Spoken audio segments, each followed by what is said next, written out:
Are you comfortable? As comfortable as you can be? I am. Be on a podcast. All right. Oh, we got to take a picture. 3, 2, 1. This is Inside Look. I'm Jeff Lyons with my friend. I'm not going to say old friend, but longtime friend, co-worker, and Komis. We continue our Old Home Week here. Oh, good. I've said old twice in a row. That's I feel okay. a little It old fits. Too. It fits. No, it does not. It fits. I'm 70 years old. But you weren't supposed to broadcast that. Oh, sorry. Well, we're 10 years apart, so that's always fascinating Yeah. to me. I'm sure not to anybody else, but I appreciate you carving out a little bit of time to come out here on Inside That's Look. all I've got now. This makes it legit, you know. I mean, because I wanted to have Ann on and talk about, you know, our time together and your contribution to local media. What did you want to talk about? Dogs. Well, no, we don't talk dogs. But you remember we were on Midday together. Yes, that I was do. your first time, right? Exactly. Yes. You were the first person at 14 that I worked with on the air. Anchored and with, you yeah. were one of the kindest right out of the box. Oh. And I remember being kind of starstruck when I walked in Oh, here. no. Because my only connection was a good friend of mine worked at Wesselman's, and he carried your groceries once. And touted that. I carried Ann Comis's groceries. He was Really? a bag boy at Wesselman's back in that time. And wow, you know, what was she like? Well, she was very nice. She opened the trunk for me and you know, put the bags in and everything. And I thought, well, you know, I was working at the bowling alley. And you didn't have a league because I never saw you down there. I didn't. No, no, So, no. Ann, how did first off, just to, you know, your whole past, we got to sum it up because I connect you with Oakland City, with Henderson, and with Evansville. Yeah. How'd you pull that off? Well, let's see. I went to 3 different grade schools: Highland, Stringtown, and Henry Reese. I knew you were at Stringtown. My daughter Yeah. used to teach there. Yeah. Okay. And then I don't know how all that came about, Yeah? to tell you the truth. I think we moved. My parents Sure. moved, so that's part of it. And then I went to 2 different high schools, North, and then my senior year, my father and mother moved to Henderson. Okay. So I went to City High. So all these high schools can claim you as one of the jewels in their crown, right? I don't think they do. No, I've heard stories. Oh no, no, not stories. So you were in Henderson when you graduated, Right. Okay, and then I know you were working like at a cable company. Henderson Cable. Yeah. Yeah. Well, I went away to UK for a year, and that summer came back Yeah. and got a job at Henderson Cable, running camera.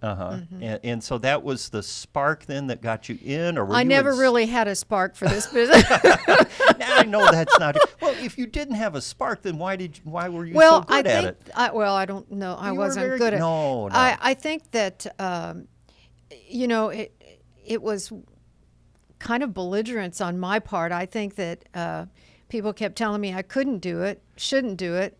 Why am I still there? And I thought, well, because I want to be, and I Yeah. can do it. And so I think belligerence is what got me here. That's a wonderful way to put it. And I need to give context too. Do you know we have a lot of young listeners on here, like that don't know who I am, don't know who you are? Wow. Like, yeah, Well, it'd be just like going to the grocery store for me. Exactly, like 30-something. So just for context, Ann Komis and I worked together here at 14 starting in 1988. You retired from here 11 years ago, so 2014. And prior to that, you'd been at 25, you'd been at 7 as a journalist, as an anchor, reporter. I think you shot video or film at some time and sort of came in at a time when there weren't a lot of women doing this work, were there? There were some, but there were women there. Yeah. And I don't think that was the issue with me at all. I think it was because I had absolutely no background in this. You know, I was headed to law school, Yeah. as I've probably Well, I told was you a going to million ask you times. what since you always kind of poo-poo this 40-year career of yours, like, well, I didn't really want to do that, you know, gotcha. Well, you know, the thing of it is it isn't what I had. And, you know, I was working with people who had gone to journal, not just graduated, but they'd gone for their master's degrees. And here I was. Yeah. How do you do that? What do you rip and read what? And you, what? You know, I mean, I really was completely out of my element and had no intention of staying until my then general manager at Channel 7, I mean, it was time for me to just turn in my resignation and go to law school. Yep. And he said, well, Ann, I want to ask you a question. I said, yes, sir. And he said, well, I want you to take this phone book. He handed me the phone book. He said, look up how many attorneys and lawyers are in there. And then, it was page after page Sure. after page. And he said, now look up anchors. And I was like, oh, I get it. And just for our younger friends, a phone book was this thing that had I guess you have to everybody's explain. name in it and their phone number. It's unfathomable today. And in some cities, it was big enough you could sit on it to reach the table at Well, Thanksgiving and I dinner. did. I Yes. used it on the set. I know. so- That's right. That's right. Ann is a petite character, but a giant in local Oh, broadcasting. yes. Oh, that would be the way to Well, describe you're like it. 5 foot something, aren't you? Yeah, Okay. we'll leave it at that. Because when we used to stand next to each other, we always had to kind of help you out a little bit until I was beaten down, and then we were both pretty much the same, kind of like right now. So you were at Channel 7, and he encouraged you then to go ahead and anchor. Yes, And- yes. and- I mean, he was really E. Barry Smith was his name. Yeah. Great general manager. Great. And I remember seeing you on TV, and I thought, wow, she's really, What were you like, 2? Well, I was sitting on a phone book to reach the TV, but and then after a while you were over at Channel 25. Channel 25 for a couple years. And big deal over there, right? Was I? I Yeah. don't think so. Oh, absolutely. Oh, I don't. You think didn't so. feel like that. No. Mm-mm. Well, anyway, and we're not, I know you don't like to go through all that, but through a series of unfortunate events over there, which all played into your favor, we They did. snapped you up over here. I mean, you've always been in demand in your career. Really? Well, you think about that. You were at 7, then they wanted you at 25, then we wanted you here at 14. Well, I guess so, but Yeah. I never really thought of it as in demand. Oh, I Thought did. they'd- I thought, wow, she's got something. She is something. Nothing. It's the belligerents. They all wanted belligerents wherever you went. So in your time here, you did a lot of kind of high-profile stories. I mean, you covered the Pope over in St. St. Louis, right? Yeah, that was neat. What was that like? I mean, did you just show up at work one morning and they said, I mean, obviously you would have known the Pope was going to be in the Yeah. United States. It was Well, a they huge do, you know story. how they do. They hand you an assignment, Yeah. and it's like 2 hours later. Sometimes It's- you're on it's- your way. It's funny. Everybody I've talked to, and most of us have been broadcasters, and there's always this they. That they handed me that. They told me Well, that. the news director. Yeah. Somebody upstairs, right? Yeah. So they told you were going to St. Louis Right. to cover the Pope, and what were your orders? Like, what Well, were I you supposed had to to- come back with? Well, I don't think I had to come back with anything. I had to do lives for all the evening newscasts. Which is a huge, huge undertaking. Well, and Yeah. it was really, you know what? I haven't talked about this very much, but I don't know if you remember this part of it. Oh, sorry. It's okay. The part of it that I thought was neat was they cleared out most of St. Louis. They barricaded. There was no traffic going through there. So we had to get to this, I think it was like an office building where they had all the media set up from, all over the country Sure. there. So they had everybody set up, and you had a certain table where you kept your editing equipment and notes or whatever. So when we drove in at like 4 or 4:30 in the morning, because you had to be on site, you could not be just milling around or going in late. So at 4:30 or 5 o'clock in the morning, we're driving in St. Louis, and there is not one other car on the road, which I thought that was kind of cool. That was the big story. Yeah. Right. So then, we walked around getting stories, people walking around, vendors, and of course, I wanted to interview the Pope, but that didn't happen. You prayed and prayed, and nothing came through. Nothing came right? through. Was this Pope John Paul II? Right. Okay. And so then we would put that together, and I would anchor it. But where I would anchor it from was the rooftop of this building, and it was just the contractor stairs or whatever you call them going up. And I had a broken leg at the time, so I'm clunking with a cast on my leg up. Then you are negotiated into a little tiny space where you stand. Because you're not the only media up there. It's probably one after the it's a other, whole right? line Yeah. of people. The guy next to me was from New York City, big number one. So I kept thinking, well, being somewhat competitive, I wanted to make sure that when I was up there, I was saying something nobody else was saying. Right. Not that anybody from the tri-state was going to hear Right. them, but I would. So as I come to find out, I'm walking the streets, and there is a lady I used to work for who is now a producer at a St. Louis station. And so she's telling me about the big baseball player, Mark somebody. Now I've forgotten his name. McGuire? No. I never guess sports figures right. Yeah. All these podcasts, But people this guy mention sports figures. he got to meet the Pope. He got to be on stage with the okay. Pope during the youth. They Yeah. had a Right, series right. of events. So why can't anyway, she said, did you know he's going to be on stage with him? And I said, no, really? So I clunk up those little narrow steps, wind around, and I'm saying my piece the same time as the guy next to me Sure. Yeah. is New doing York or his. whatever. And there's like 6 or 7, little boxes for everybody. Anyway, when it was all over, he stopped me. He goes, where did you hear that? Like, you're just from Evansville. You Yeah. couldn't have learned anything. I said, I got connections, bud. And I just kept walking off. You've always had connections. It's impossible to scoop you. That is not true. That is absolutely true. You know people. I mean, you know a lot of people, and you seem to have people around that then. No? I don't know.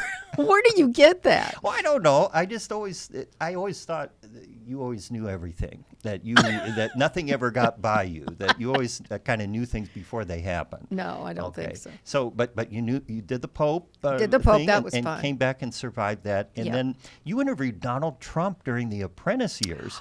You Well, remember that, yeah. Well, I digitized your body of work. Remember during the pandemic, Yes. everybody was looking through their old tapes, and you said, "Could you digitize this for me?" And I said, "I'd be glad to."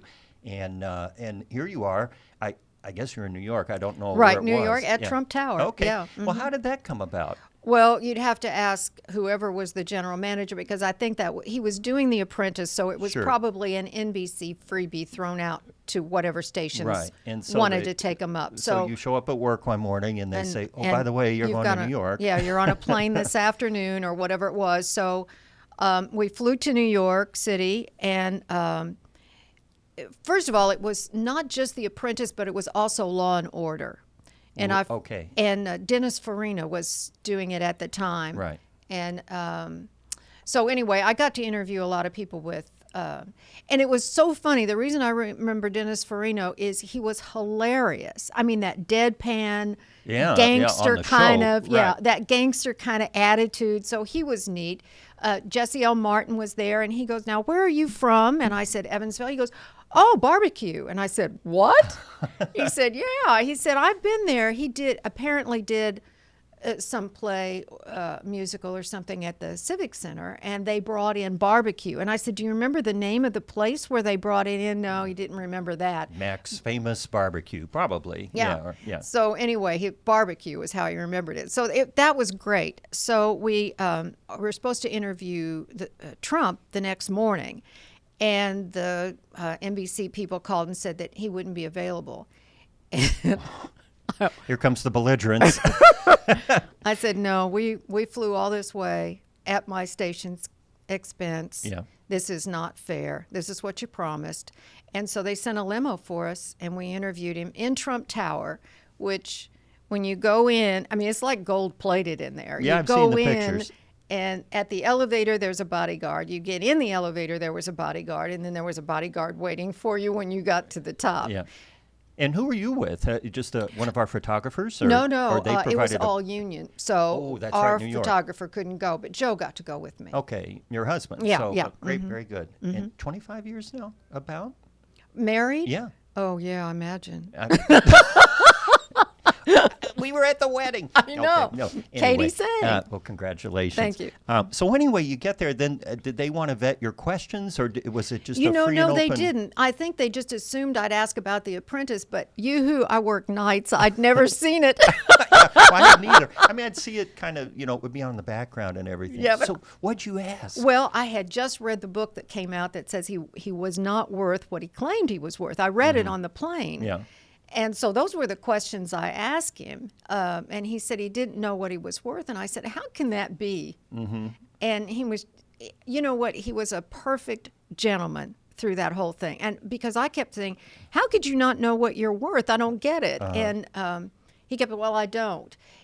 So then he would do some avoidance things like he had to go because he was going to go to a roast for someone. And I said, well, if you just answer the question, we'll let you go.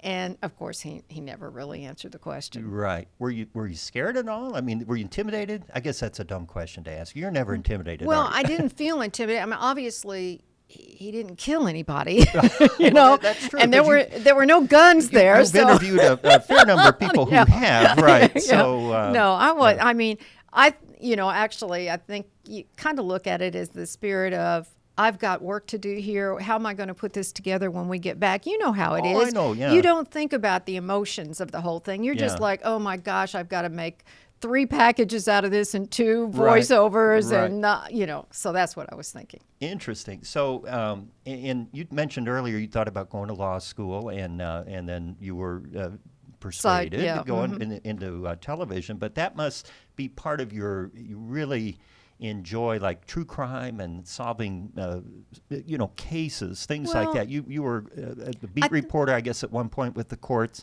and you did a lot of long form pieces on various crimes that had happened. I guess I did. I think what I liked most and what really convinced me not to go change the path away was that every day was different every day. When you came into a TV station.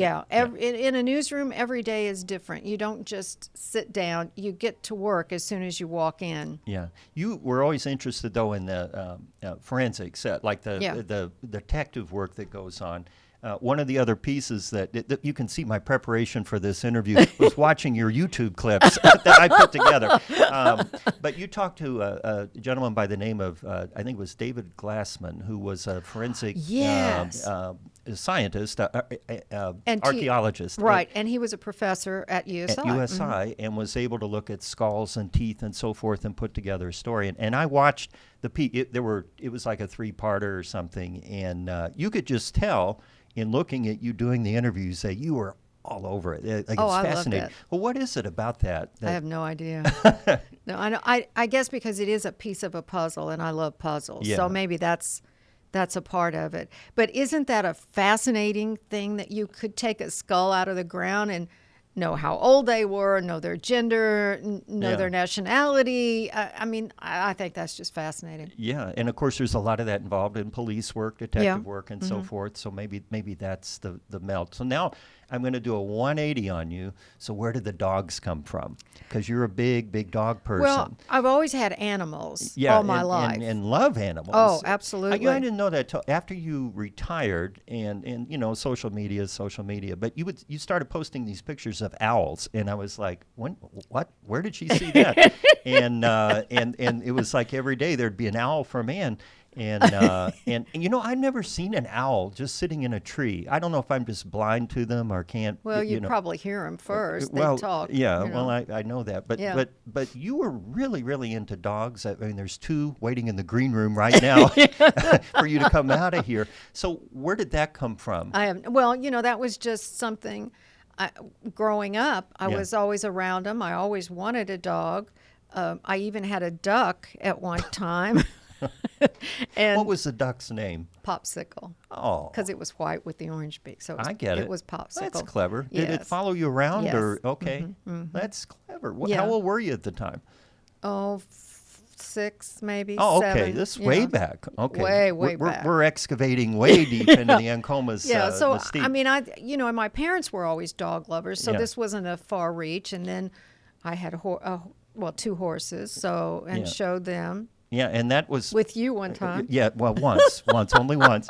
We'll get to that story in a minute. But you had Standard Poodle. Oh yeah, Baxter, for a period of time, who loved you. Yeah, well, you're right. Maybe not so much. And did you show dogs too? No, never showed dogs. Okay. No. Somehow I wound up at a dog show because of you.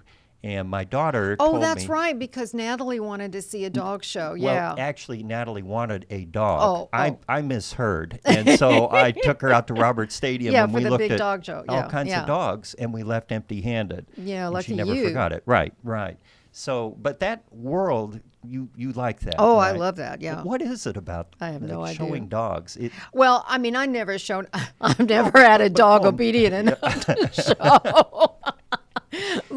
but I love that. I thought that was just so neat. Yeah. Well, you did some obedience training or have done it over the years, right? So I how have. was it on a scale of 1 to 10, how successful were you at do you become Minus obedient to the 10. dog, or is it the other way Well, around? apparently it's the other way around, and I didn't know that. Yeah. I mean, Because there's one right out there barking right now. I Won't know. shut up. Yeah. Well, I took Joe a little drink out there, to kind of soothe his nerves. And the dogs.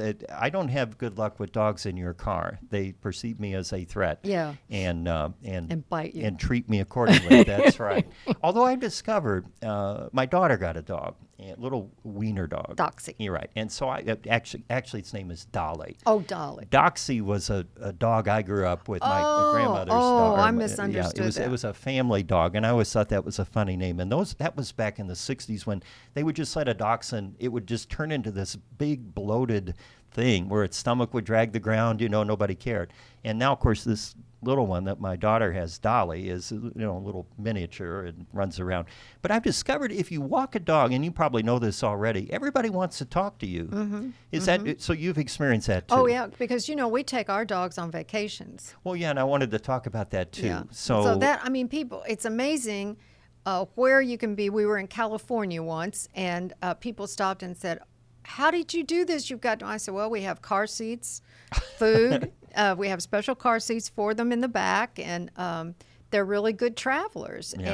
And people want to stop and talk to them, and it's just kind of neat. You meet people from all over. yeah, and dogs love like going to Mount Rushmore and Wall Drug and all you're these not places. allowed to take them into Mount Rushmore. Is that right? Yeah, What I ab- was really disappointed because I Did you get all the way up there? And no, they kind of stop you at the gate and say, Oh. no dog. belligerence didn't work No, that time. Well, it doesn't work every time. It's No. not all it's cracked up to be. Your What did I do? microphone's getting a little. Let me just do that. Okay, but I'll just hold I'm it. very graceful with you. Just I'll just push hold it up and push it up in the middle over there. Oh, here? Yeah. Oh, I Wait, see. No, Okay. the other No. way. Right. Oh, I see. I'm at the wrong thing. Oh, yeah, I do that every time. I'm gonna hold it. Don't panic. Don't panic. I have kind of this running feud with the microphones. There we go. All right. And for our Okay. listeners who think that we've just flown into the ground, that's not the case at all. We're just readjusting our mics. So you traveled, and did you guys camp or have like a RV, or how did you do it? Hotels. Okay. When we first started doing this, we had 2 Dalmatians, and you could never find a hotel that really wanted dogs. You could probably stay at any fire station, though, don't you Oh, think? well, with a yeah, Dalmatian? maybe I And hadn't you thought of try that angle? No, whoops.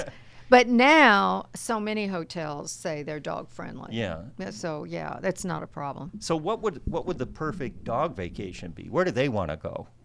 Well, they don't care. As long, it's funny. As long as they're in the car with us, they're fine. Yeah. The newest dog we have, a little cockapoo, gets a little nervous when we walk away. Yeah. So we never leave him in a hotel Now, is room that by Trooper? themselves. Trooper. Trooper's and was that a rescue dog or what No, was it? no. No. Mm-mm, Where no. did Trooper come from? Connorsville, Indiana. So from a breeder then. Okay. yeah. And so did you like arrange a drop halfway between, or did you No, go? no, or- we drove up there to take a good look Yeah. because I wasn't really for getting a dog from a breeder. I thought we should. So all of our other dogs had been rescued. Right. So Joe saw this dog on Facebook and fell in love, and that was it. And there you go. Yeah. So we were talking earlier about our misadventures on horses, and you were really, really into horses, equine, showing and everything when you were like a teenager up into your 20s, or I was probably maybe 10 when I started showing. yeah. And I showed until I was about 17. At the time, I showed specifically in what they call equitation, which is judging the rider rather than the horse. Right. So that's what I showed in. So how'd you get involved with that? Because that's like curling. It's one of these kind of exotic things you hear about, but you don't know anybody that does it, or I don't, and I don't get out much. But that is difficult and probably pretty labor intensive, right? Well, it was really good for me, Yeah. and I I guess because I like, it's probably where the competitive streak came out, because I wanted to be number one all the time. Yeah. But actually, I had a little horse named Chief. He was an absolute doll. I loved that horse. And where we boarded the horse, they encouraged me to show in their they put on a little show. Yeah. And he got first. And I was like, oh, I like this. Yeah, he's on the right path. So you kept doing that, and actually you met who would be our director, Larry Vonderay, through horse showing, Oh, that's right? right. Yeah, Larry used to call the shows. Yeah. Okay. It's interesting how there's so many crossovers like that, from grocery bagger to horse caller. What was the? Oh, and you were one of the first guests on Dialing for Dollars. That's weren't you, right, with Mike Blake? Blake's. So I guess it was just in the stars for you to be Here? Here. Okay. Yeah.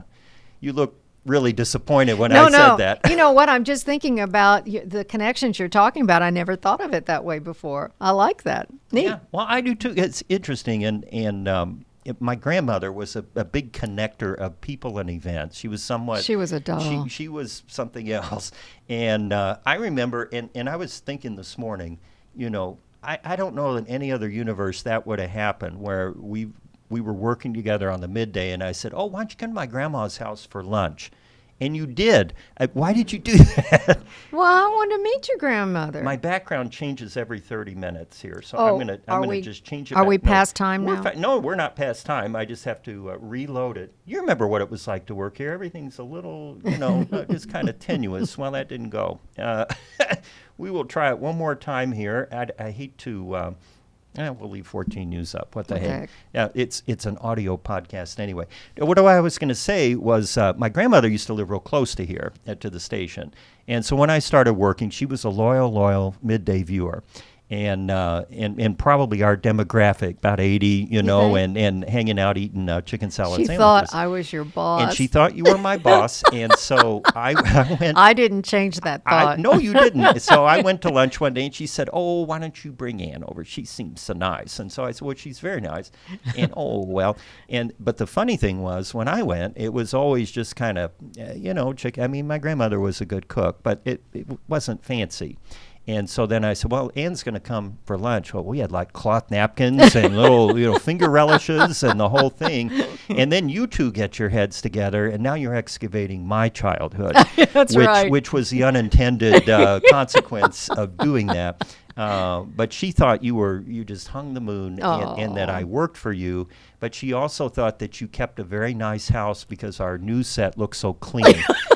So I never really knew, She thought I was your boss, and I cleaned the station. I loved her. She was a doll. You were very lucky. And I am. I absolutely. And she would always want to know, what's Ann got going on? And I'd say, Ann's busy, doing the news and everything. Oh, she works so hard. And me, not so much, So she was always worried about you.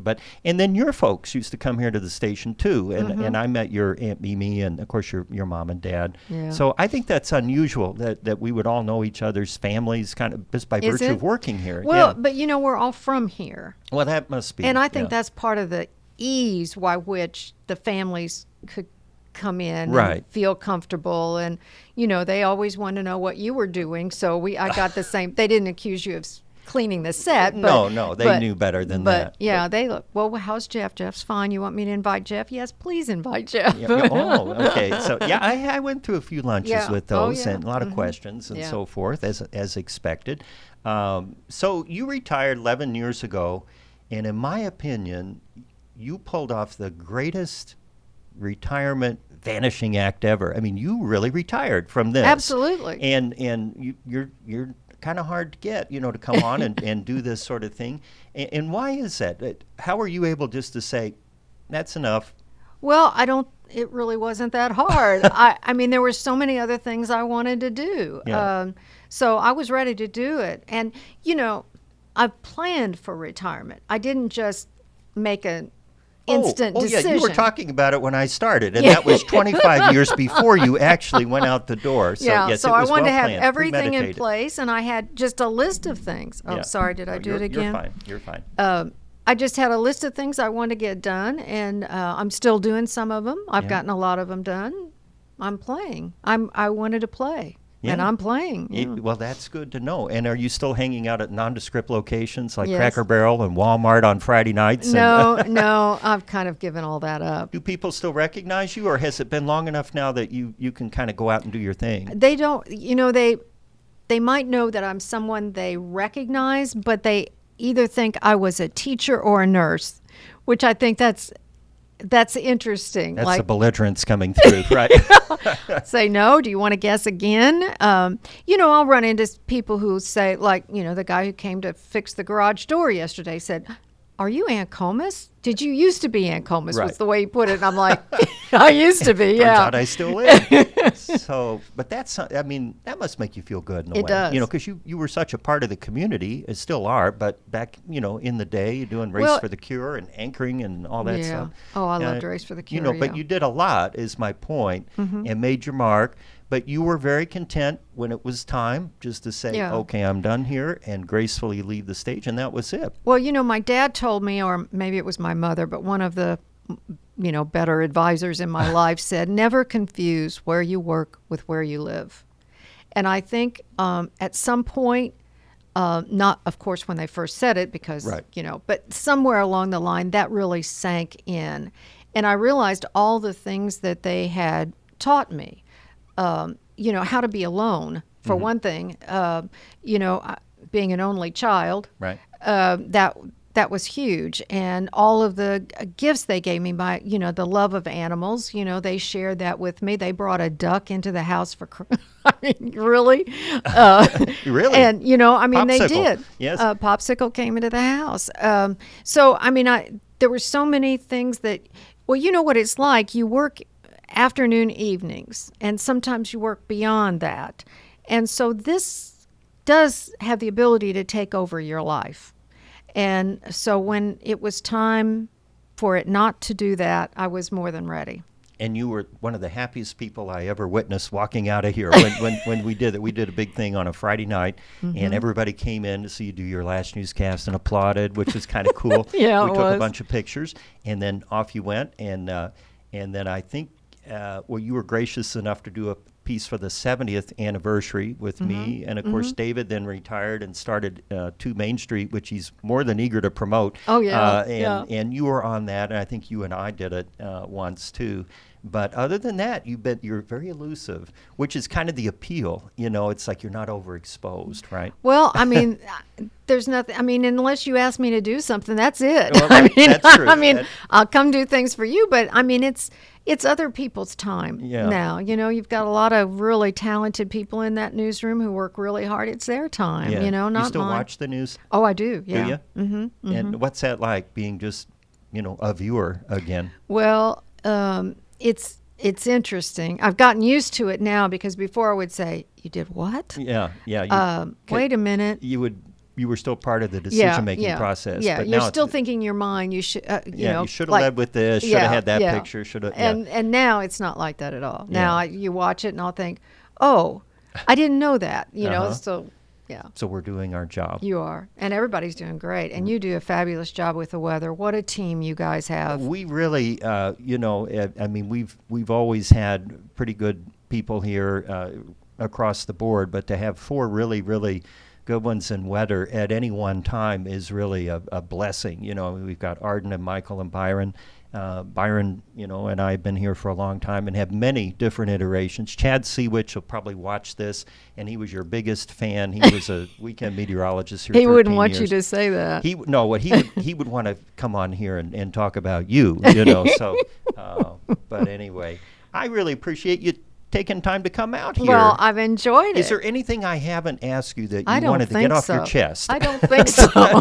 You can air any grievance you want. That's one of the beauties of doing a podcast. But it is funny that I come in here and there's only a couple people I know. Heck, tell me about it. I'm kind of in the same boat. I know obviously I work with folks here, but yeah, you think, boy, there aren't many of the last of the Mohicans here. There are just 5 of us that are Really still around, right, from when you would have been here. Yeah. Well, and 11 years, that's a lifetime or 2 in the news business. Exactly. So I appreciate you coming out, and thank you so Thank much. you, I don't Jeff. want to shake your hand that's been Oh. operated on there. The last thing we want to do is injure you here on the podcast. I don't think you'd hurt it. All right. Well, All thanks right. for coming out. This has been Inside Look with Ann Komis. If you'd like to listen to all of our podcasts, you can do that wherever you listen to your podcast, or you can watch on the 14 News YouTube channel. It's a YouTube channel. That's right. I always have to remember where it is. Thanks for joining us here on Inside Look. I'm Jeff Lyons.